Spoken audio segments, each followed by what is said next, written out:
Ali a tout l'enthousiasme d'une jeune recrue.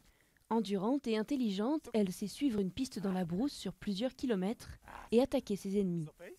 C'est un berger malinois, une race réputée chez les sauveteurs et militaires du monde entier. Elle fait partie de la brigade canine du parc Kruger qui compte une trentaine de chiens, bientôt 40, entraînés quotidiennement à arrêter les braconniers. Son maître, un ranger sud-africain, préfère rester anonyme par peur des représailles. Quand la terre est dure, vous ne voyez pas les traces. Ou quand il y a beaucoup d'herbe, ce n'est pas facile de voir les traces. Mais les chiens ont leur flair et ils sont très rapides.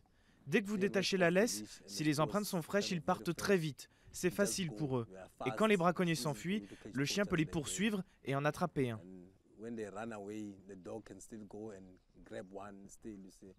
Quand une carcasse de rhinocéros est découverte dans le Kruger, un chien est lâché sur les lieux, aux trousses des braconniers, son maître à la suite. En 2014, plus de 1200 rhinocéros ont été tués en Afrique du Sud, dont plus de 800 dans le parc. Un triste record qui devrait encore augmenter en 2015. Le parc peine à faire face, mais les succès de la brigade canine apportent un peu d'espoir. Une fois arrêtés, les braconniers passent tous par la cour de Skukuza, dans le parc. Ils ont généralement affaire à Hansi Venter, procureur spécialiste du sujet depuis 6 ans.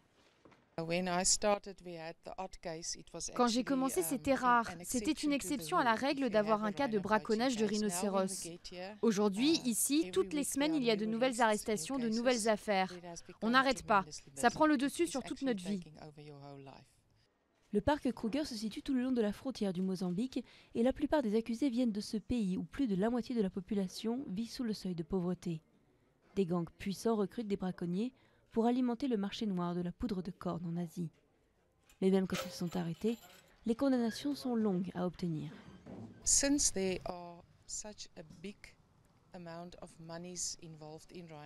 Vu les énormes sommes d'argent que représente le braconnage des rhinocéros, les accusés obtiennent en général les meilleurs avocats possibles.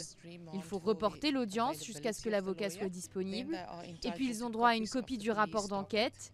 Ils ont droit à du temps pour s'entretenir avec leurs clients. C'est un long processus. Ça prend du temps. Et souvent, la défense utilise des tactiques pour tout retarder.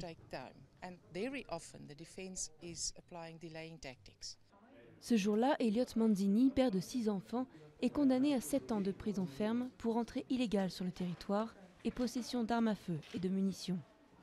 Une petite victoire pour la cour de Skukuza et la brigade canine, mais alors que les gangs utilisent des techniques de plus en plus sophistiquées, les équipes du Kruger parviennent à peine à ralentir le massacre.